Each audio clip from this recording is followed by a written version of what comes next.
खून अभियो है बा, ना शौक बदलल बा ना जुनून। सुन ले फिर से, रियासत गइल बा रुतबा ना।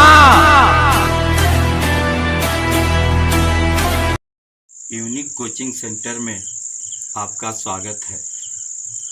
आइए शुद्ध गतिकी के द्वारा कैलकुलस की सहायता से हमने प्रथम समीकरण निकाला था। आज हमें दूसरा समीकरण ज्ञात करना है, तो शुरू करते हैं। पहले हेडिंग देखिए, समाकलन विधि से शुद्ध गतिकी का दूसरा समीकरण। इसके ऊपर की कुछ पंक्तियां जो हमने पिछले ही वीडियो में बताया था कि वो बातें सभी समीकरणों में हमें लिखना होगा। तो शुरू करते हैं। चलिए, माना कि किसी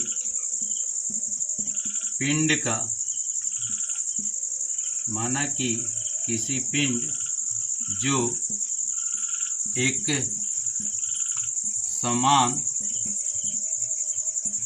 त्वरण a से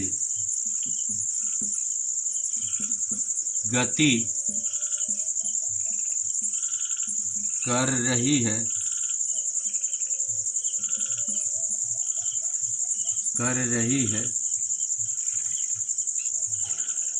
प्रारंभ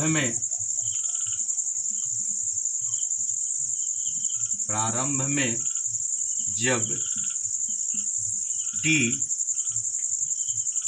t1 बराबर 0 पर वेग u तथा अंतिम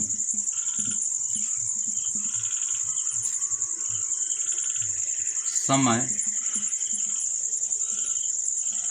t2 बराबर t पर वेग भी है। पूरे समय अंतराल में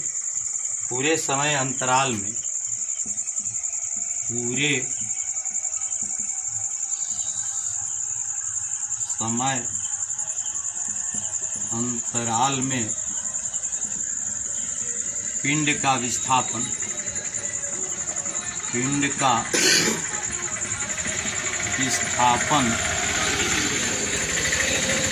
इसी। आप जैसा कि देखते हैं कि ये बातें पिछले वीडियो में भी हमने लिखा था। अब आगे बढ़ते हैं वेग के परिभाषा से। वेग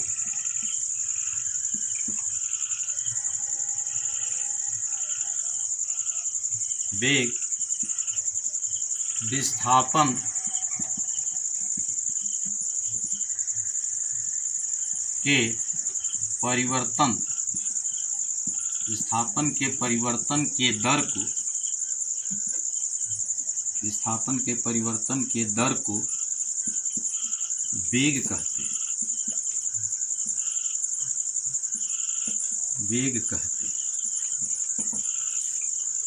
इसलिए v बराबर delta x by delta T.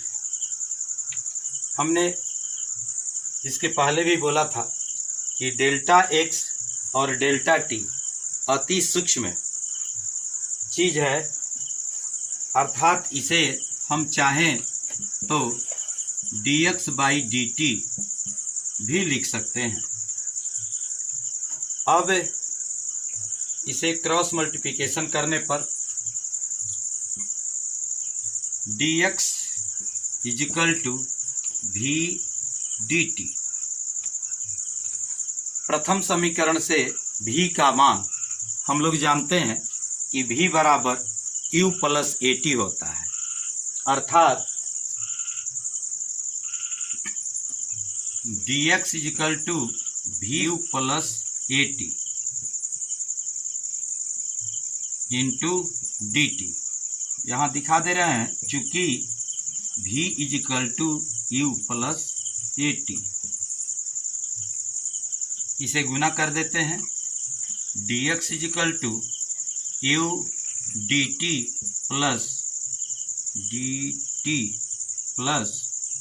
A T D T. अब दोनों तरफ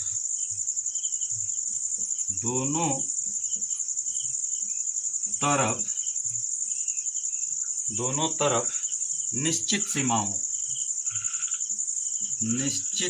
का उपयोग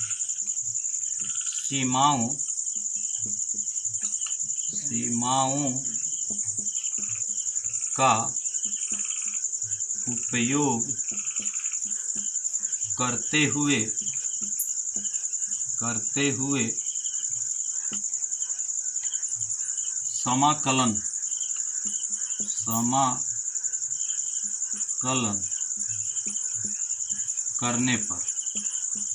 समाकलन करने पर दोनों तरफ समाकलन करते हैं। Integration of dx is equal to integration of E D T plus integration of A T D T. यहाँ एक बात लिखी गई है कि दोनों तरफ निश्चित सीमाओं का उपयोग करते हुए। सीमाओं का उपयोग का अर्थ है कि dx में परिवर्तन कहां से कहां तक हो सकता है। तो dx में परिवर्तन हमारा 0 से लेकर s तक हो सकता है, जबकि dt में परिवर्तन क्या हो सकता है। u इसके साथ कांस्टेंट टर्म है, हमने u को बाहर निकाल दिया और dt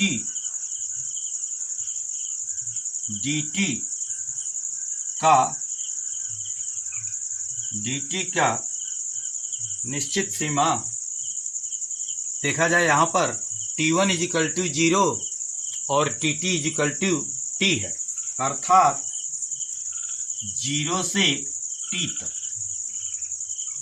उसी प्रकार से दूसरे में a कांस्टेंट टर्म है, a को बाहर हमने निकाल दिया और फिर आ रहा है t dt। तो t का निश्चित सीमा आपने यहाँ देखा है कि 0 से लेकर t तक। तो आप एक स्क्रीनशॉट लीजिए, बस मैं तुरंत आगे बढ़ रहा हूँ। 1 2 3 देखा जाए, उसी पंक्ति को हम पुनः लिख दे रहे हैं ताकि आपको आगे बढ़ने में सहूलियत हो। 0 to s dt 0 to s dx है is equal to integration of 0 to t dt plus a integration of 0 to t into dt। जैसा कि आप जानते हैं, पिछले वीडियो में भी बोला था हमने कि dx का इंटीग्रेशन x होता है, dx का इंटीग्रेशन x होता है। उसी हिसाब से इस जगह पर भी आप dx का इंटीग्रेशन x लिख सकते हैं। लिमिट का प्रयोग करें तो 0 to s, यानी लोअर लिमिट 0 तो अपर लिमिट s है। इसी प्रकार से दाहिने पक्ष में u dt का इंटीग्रेशन, जिस तरह से dx का इंटीग्रेशन x होता है, उसी तरह से dx का इंटीग्रेशन dt का इंटीग्रेशन t होगा। 0 to t plus a t dt। एक दूसरा सूत्र भी हमने बताया था कि x to the power n into D X का सूत्र होता है x to the power n plus 1 बटा n प्लस 1। इस सूत्र का उपयोग अगर यहाँ करें तो x to the power n की जगह पर यहाँ है t टू द पावर 1। कुछ भी नहीं लिखने का अर्थ है कि उसका घात 1 है।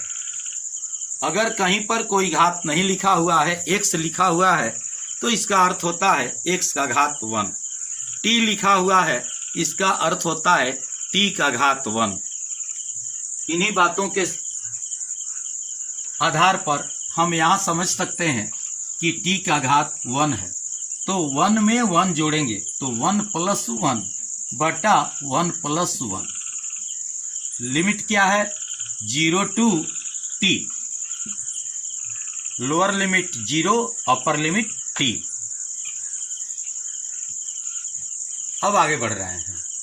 अपर लिमिट एक बार, तब फिर लोअर लिमिट। हमने अपर लिमिट s और लोअर लिमिट 0 को रखते हैं तो x के स्थान पर s और पुनः माइनस के साथ lower limit 0 is equal to u upper limit t minus lower limit 0 plus a यहाँ हो गया t to the power 1 plus 1 जोड़ेंगे तो 2 बटा 1 प्लस 1 2 अपर लिमिट t और लोअर लिमिट 0। पुनः देखते हैं एक बार। s यहाँ मिल गया s इजिकल टू, इसको मल्टीप्लाई कर लेते हैं तो मिला ut प्लस यहाँ से देखिए 1/2 इंटू a अंदर में मिला t square upper limit t lower limit 0। s is equal to ut plus half a। अब अपर लिमिट डालते हैं तो अपर लिमिट है t तो हो गया t स्क्वायर माइनस 0 का स्क्वायर। अब इसे भी हल कर लेते हैं तो s is equal to ut plus half a into T square. यही हमें प्राप्त करना था। इस प्रकार से ये भी हो गया प्रूव्ड। तो इस प्रकार से हमने प्रथम और द्वितीय समीकरण को सिद्ध कर लिया है कैलकुलस मेथड से। जिन छात्र छात्राओं को अगर इसमें किसी तरह की कंफ्यूजन हो तो आप इस वीडियो को देखें। अगर इसके बाद भी कोई कठिनाई होती है तो आप मुझसे मैसेज करें, मैं तुरंत ही इसका निदान आपको कर दूंगा। तो बहुत बहुत धन्यवाद। इसी के साथ मैं आज का वीडियो यहीं पर समाप्त करता हूं। फिर अगले दिन समीकरण 3 पर हम लोग बात करेंगे, चर्चा करेंगे और उम्मीद है कि आप पूर्ण रूप से इन बातों को जरूर समझ लिए होंगे। बहुत बहुत धन्यवाद।